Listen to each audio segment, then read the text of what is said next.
E aí pessoal, tudo jóia? Eu queria falar um pouquinho com vocês a respeito da mudança de perfil que houve nos pacientes do meu consultório. Eles estão com muito mais sintomas, são muito mais sintomáticos os pacientes com bruxismo, os pacientes com disfunção da articulação temporomandibular e também os com cervicalgia, enfim, aumento de todos os sintomas. Eu trabalho com muitos dentistas e eles falam que está tendo muita urgência no consultório. Motivos: o paciente quebrou dente, quebrou placa, quebrou restauração, tendo que ir por urgência a consulta odontológica.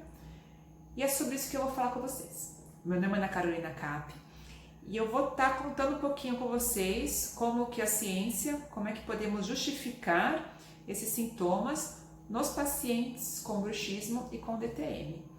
Mas eu não vou falar tudo isso para vocês baseados no que eu acho. Eu vou estar baseada com 2 papers. Vou falar o título para você dos papers em português, porque eu acho que é melhor. O primeiro é como o impacto da pandemia do Covid-19 pode estar interferindo no bruxismo e nas disfunções temporomandibulares. Esse paper ele foi feito por 3 dentistas brasileiros e ele já está no grupo do Telegram. Foi o que eu fiz um post no Instagram há 2 dias atrás. Um outro paper também que ele vai ser bem legal, que vai complementar o que eu vou falar com vocês, também é um estudo de dentistas brasileiros. Ele é uma revisão sistemática. E o que ele fala? Sobre a prevalência dos distúrbios psicossociais nos pacientes com DTM. Em relação a esse segundo artigo, o que ele fala? Que em 1992 foi feito um novo critério diagnóstico para as DTMs, em que ele é dividido em 2 eixos. Eixo 1, em que eu vou ter um fator físico muito importante. Portanto, o que vai estar perpetuando ou desencadeando uma DTM é uma disfunção tanto articular quanto muscular, ou uma ou outra, ou as duas. Então eu vou ter um desequilíbrio articular, da articulação que vai unir o osso temporal com a mandíbula, e eu vou ter também um desequilíbrio muscular, em que eu posso estar referindo dor na mandíbula, referindo dor na maxila, lembrando que as DTMs fazem parte das dores orofaciais. Mas lógico, pessoal, em relação ao DTM existe uma comorbidade, pode estar associado também com cefaleia, enxaqueca, cervicalgia, enfim. Eu só estou falando aqui da classificação. E a outra classificação existente são as DTMs com a origem de eixo 2. Eixo 2 seria muito importante o fator psicossocial. Lembrando que o eixo 2 são as dores crônicas. Então, se eu tenho uma dor do eixo 1 não tratada, que durou também de 3 a 6 meses, não tratada, mal diagnosticada, ela pode evoluir para uma dor que é eixo 2, em que eu vou ter uma sensibilização central. E é característico da sensibilização central já o bruxismo e as DTMs também. Sempre, eixo 2 também vai estar associado à ansiedade e depressão. Portanto, com o paper que foi feito da revisão sistemática, ficou bem estabelecido que tem uma relação, sim, dos distúrbios psicossociais, da ansiedade, da depressão também nos pacientes com DTM. Esses fatores psicossociais, eles vão ser muito importantes para agravar e para perpetuar os sintomas.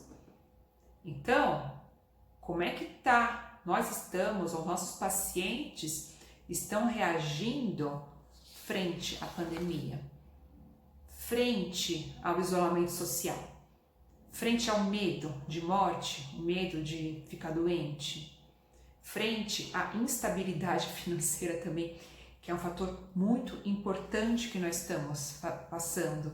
Os pacientes vão estar relatando também muita insônia. Então eu vou ter um desequilíbrio, vou ter uma sobrecarga no sistema nervoso autonômico, eu vou ter uma hiperexcitabilidade do simpático, uma alteração nos níveis de adrenalina, noradrenalina e cortisol. E o que esse desequilíbrio autonômico pode estar fazendo? As reações que geralmente os pacientes vão falar para nós na anamnese principais: taquicardia, palpitação, alteração intestinal, uma hora está com o intestino preso, outra hora está com diarreia.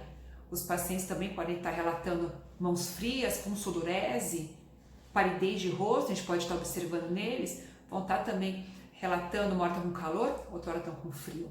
Então isso são respostas autonômicas. Até mesmo essa sensação de luta ou fuga frente ao estresse pode também causar um aumento da contração, um aumento da tensão, tanto da musculatura da cintura escapular, da cervical, quanto da musculatura mastigatória. Então aumenta ainda mais o apertamento, o bruxismo. Para adultos sim, bruxismo noturno, mas vamos pensar principalmente frente a uma alteração central. Eu vou pensar e associar com o bruxismo vespertino e de vigília. E tanto que no estudo, em relação à pandemia, pelos 3 dentistas brasileiros, eles falam que nós nem chegamos a saber quais vão ser as condições da população submetida a esse estresse pós-traumático, esse estresse pós-isolamento, esse estresse pós o decreto de pandemia. Portanto, e agora, né? O que vamos fazer com nós mesmos, com nossos familiares? Que orientações podemos dar também aos nossos pacientes? O que eu falei que eu mudei muito, que eu tive que cada vez mais agora indicar os meus pacientes para psicólogos e para psiquiatras. Isso está muito mais constante do que era. E também não só pensar no paciente no consultório, no atendimento. Eu acho que com a osteopatia nós temos também muitas cartas na manga para poder tratar esses pacientes.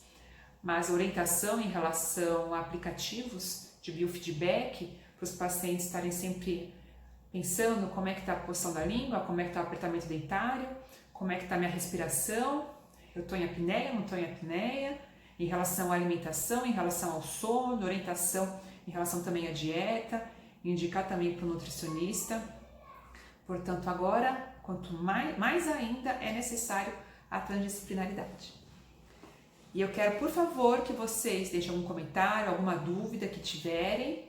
Eu sou muito fácil acesso, eu irei responder, ou estou também no meu Instagram e também no grupo do Telegram. Até mais, pessoal!